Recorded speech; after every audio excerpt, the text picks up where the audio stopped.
દીપડો હકીકતમાં એક ખૂબ જ હોશિયાર શિકારી છે।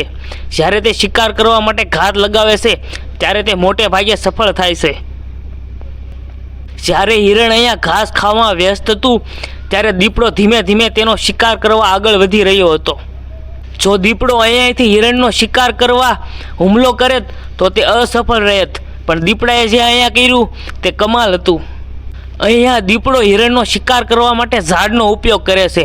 તેની પાછળ સંતાઈને તે હિરણની ખૂબ જ નજીક પહોંચી જાય છે। અહીંયા દીપડો થોડી પણ ઉતાવળ કરે તો હિરણ હાથમાંથી છટકી જાત।